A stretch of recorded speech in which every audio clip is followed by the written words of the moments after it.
A reading from the book of the prophet Isaiah. Rise up in splendor, Jerusalem. Your light has come. The glory of the Lord shines upon you. See, darkness covers the earth, and thick clouds cover the peoples. But upon you the Lord shines, and over you appears his glory. Nations shall walk by your light, and kings by your shining radiance. Raise your eyes and look about. They all gather and come to you. Your sons come from afar, and your daughters in the arms of their nurses. Then you shall be radiant at what you see. Your heart shall throb and overflow.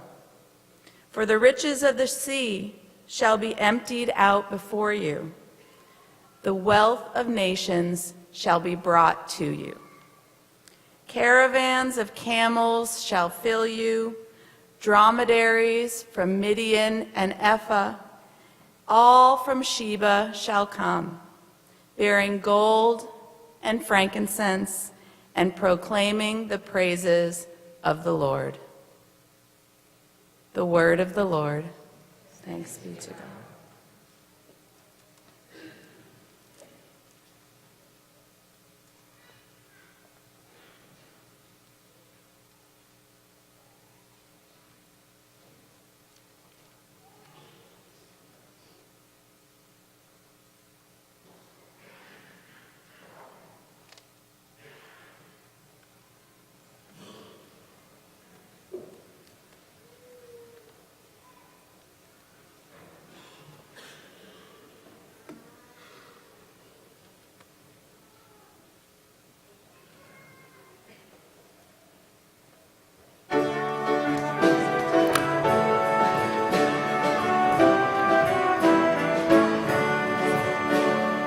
All the ends of the earth have seen the power of God.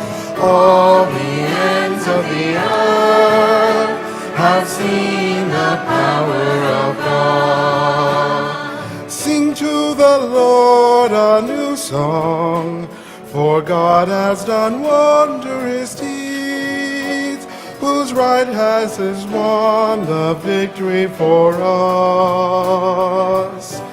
God's holy arm. All the ends of the earth have seen the power of God. All the ends of the earth have seen the power of God. The Lord has made salvation known, and justice revealed to all, remembering kindness and faithfulness to Israel.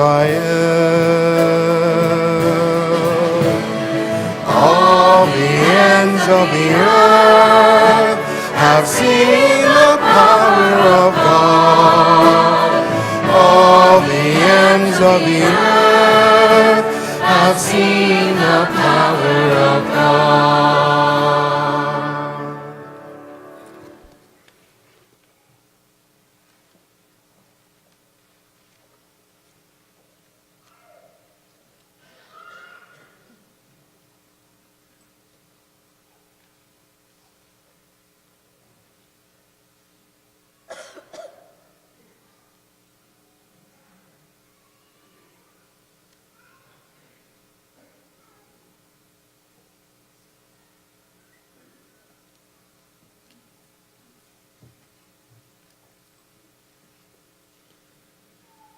A reading from the letter of St. Paul to the Ephesians. Brothers and sisters, you have heard of the stewardship of God's grace that was given to me for your benefit, namely, that the mystery was made known to me by revelation.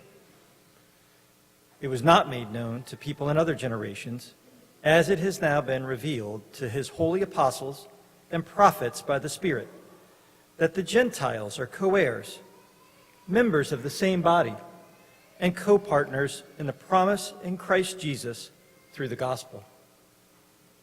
The word of the Lord.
The Lord be with you.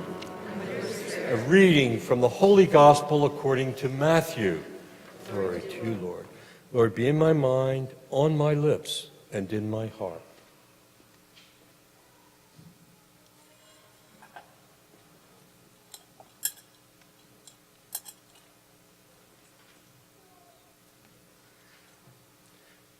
When Jesus was born in Bethlehem of Judea, in the days of King Herod, behold, Magi from the east arrived in Jerusalem, saying, "Where is the newborn King of the Jews?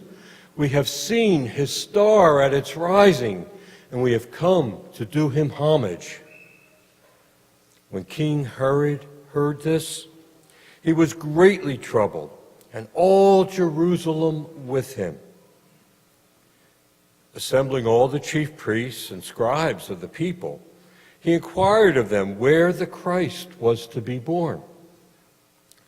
They said to him, "In Bethlehem of Judea, for thus it has been written through the prophet,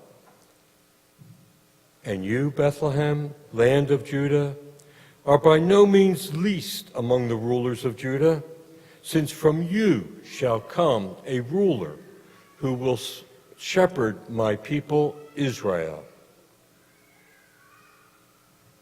Then Herod called the Magi secretly and ascertained from them the time of the star's appearance. He sent them to Bethlehem and said, "Go and search diligently for the child.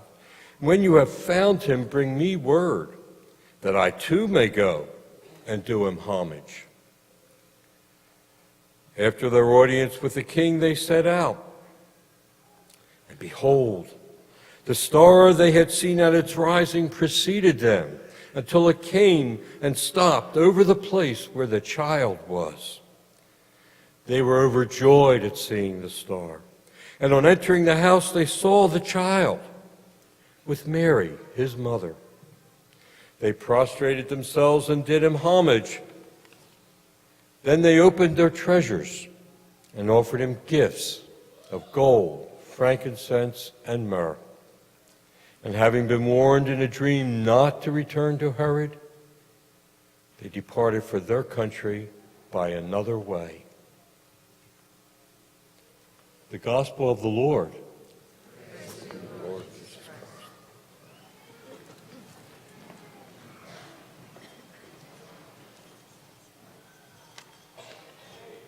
Worshipers, come on down. All right, Vance, you going to go? Thanks for bringing your friend. All right, good boy. Hey, Crystal, hello. Good girl. Hi. High five. High five. High five. You going to go too? I don't blame you. Can I go? Thanks.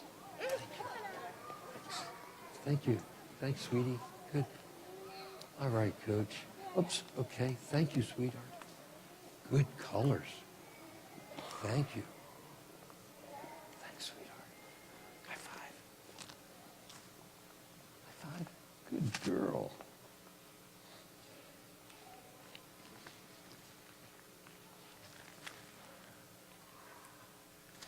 Last night, our bishop was here to celebrate the 6 o'clock Mass and confirm 20 adults from all over the diocese, including probably about 6 college students from the University of Florida.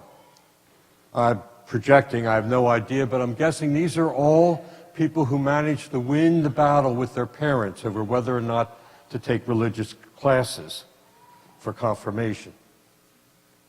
And now they came enthusiastically after having taken religious training as adults to receive the sacrament of confirmation from our wonderful bishop.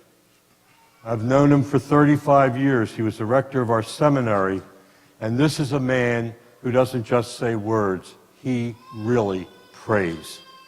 We're blessed. I can't imagine how many people, Catholics throughout the world, would feel as blessed as we do to have a bishop who's actually a holy man. So it was wonderful. And he preached last night about the beauty in our lives and in our world, the beauty of the stars, the beauty of art, the beauty of music. He admired the beauty of our church, and he liked the building as well.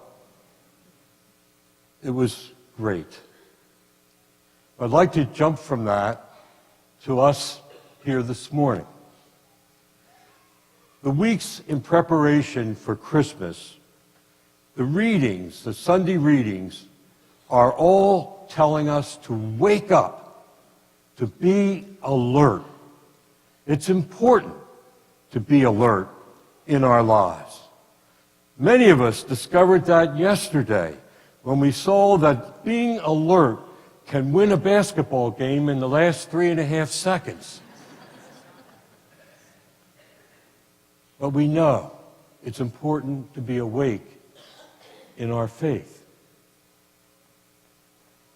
The Magi, who we also call the wise men, saw the star and followed it.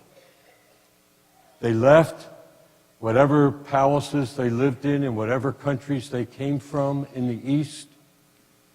They left all the comforts of home, left everything they knew, and moved to find the Lord. Why do you think they're the only ones who saw the star? Herod didn't see the star. Herod's advisors didn't see the star. The people of Jerusalem did not see the star. Only the wise men. Only those willing to leave what was comfortable and seek the Lord. And so, Herod, who perceived a threat of a different king coming along, stayed holed up in his palace, where he was safe. And the great advisors he had, including the religious leaders, even though they knew Bethlehem was the place to go to find the newborn king, the Christ, they stayed home where they were comfortable, enjoying a nice life full of pleasure and status. And the people of Jerusalem were probably just too busy with their daily routines, working, feeding their families, maybe catching a little entertainment here and there, to go and find the Christ, the living God, God's love enfleshed in a human baby. How is that for us as well? Are we like the wise men, willing to seek, even if it means leaving our comfort zone? Each and every one of us assesses other people's behavior from our own perspective, or as a psychologist might say, mindset, that comes from our beliefs, our assumptions, and our expectations. Each of us comes here today with our own mindset. And each of us are challenged not to stay holed up in our comfort zones, not to be so preoccupied looking at the ground as we go to work and our daily routines, but to step out, to step away from that which holds us back, to let go of perspectives that would hold us back, and to step out with the wise men and follow the star that glows within each one of us, calling us toward our God, toward the baby in Bethlehem, toward God's love in flesh. As we go, as we let go and move forward, we find ourselves encountering the Almighty, the All-Loving, the All-Powerful, the All-Good, and trusting our lives to Him, so that we too, like the wise men, can offer Him our gifts, offer Him our lives, and do so confidently, trusting that with God, there's always good news.